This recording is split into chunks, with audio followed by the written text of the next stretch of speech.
There's certainly going to be more indictments coming over the next 3.5 years of the Trump administration. If you look at the Comey indictment, Martha, this was a grand jury indictment delivered in Alexandria, Virginia, not exactly a hotbed of Donald Trump's political support. There were three requested indictments. The grand jury returned 2 of those 3 indictments. So I think they showed they were judicious. I think that it showed clearly that there were a couple of things that James Comey did wrong. The deep state reckoning is just beginning, with the grand jury indicting former FBI Director James Comey for lying to and obstructing Congress. The charges center around Comey's congressional testimony regarding the origins of the Russia hoax. And some believe he could face even more charges for his role in it. Will be lucky if there is not a grand conspiracy charge brought. Comey and company and all of them got involved in the so-called Clinton plan, which, if you remember, the Clinton plan was to do what? To say that the Trump campaign was colluding with the Russians. That's like the quintessential definition of conspiracy. This is the tip of the iceberg. He leaked classified information to create a narrative politically. I think that's a strong case. But there's so much else. Comey knew then what we all know now and ignored it. I believe he withheld exculpatory information from the court because he wanted Trump to be found guilty. But some are defending Comey, including his former right-hand man, Andrew McCabe. I'm not aware of Jim Comey ever authorizing some other person to leak information. That's not something I experienced personally. It's not something I saw in all the time I spent working around Jim Comey. I didn't ever see Jim Comey authorizing other people to leak information. All right, Joey, answering a reporter's question is a lot different than what you say to Congress when you're under oath. Yeah, the indictment was short and sweet. So there's a lot of information that we don't have, such as what exactly they indicted him on. But you got McCabe there saying, I don't think I ever remember that, but it's also his testimony juxtaposed to Comey's that Ted Cruz was getting at. So I don't know much about this, and I'm not a lawyer, but I do know a big part of the government's plan, usually in things like this, is to start to get someone to tell on the other to keep themselves out of trouble.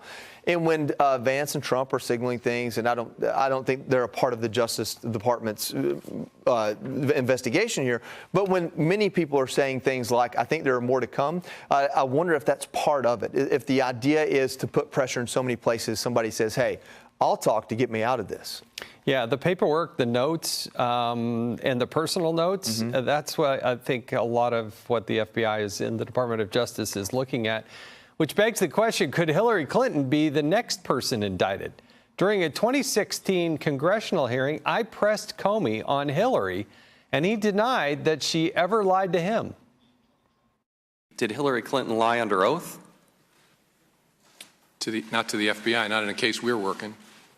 Did you review the documents where Congressman Jim Jordan asked her specifically, and she said, quote, there was nothing marked classified on my emails, either sent or received, end quote.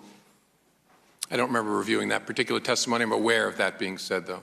Did the FBI investigate her statements under oath on this topic? Not to my knowledge. I don't think there's been a referral from Congress. Do you need a referral from Congress to investigate her statements under oath? Sure do. You'll have one.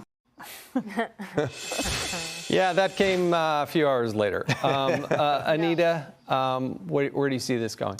Well, I think we all heard Devin Nunes talk about how Hillary was involved in pushing this plan that Trump was colluding with Russia, right? I happened to pull an article. This is an article, this is a CNN article from 2022, okay? It says, Hillary Clinton personally approved plan to share Trump-Russia allegation with the press in 2016, campaign manager says. So this is not some right-wing conspiracy. This is not some Republican talking points. This is a CNN article from 3 years ago. So I think I wouldn't be surprised if she could be indicted and finally have to answer some of these questions about this Russia collusion narrative and this dossier. Well, remember, the pressure on her regarding the email was pretty intense because it kept going because they never would cough up those documents.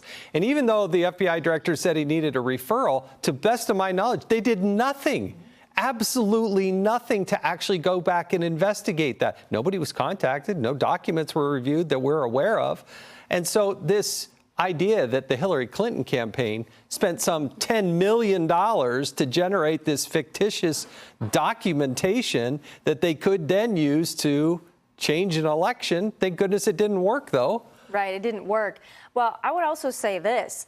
I don't think that Hillary Clinton and Comey are necessarily buddies. I think that even though Comey didn't go the distance on the butter emails, the email server in the bathroom and all this stuff, I think that was a contributing factor to her loss in 2016, among many, many other things, the basket of deplorables. But I'd also say that just this week, I believe it was, on The View, Joy Behar said, I don't like Comey. I don't want him to get indicted, but I don't like him because I think he ruined things for Hillary. So I think, maybe to your earlier point, I think there's some behind-the-scenes bad blood, and all of this just might resurface a whole lot of drama.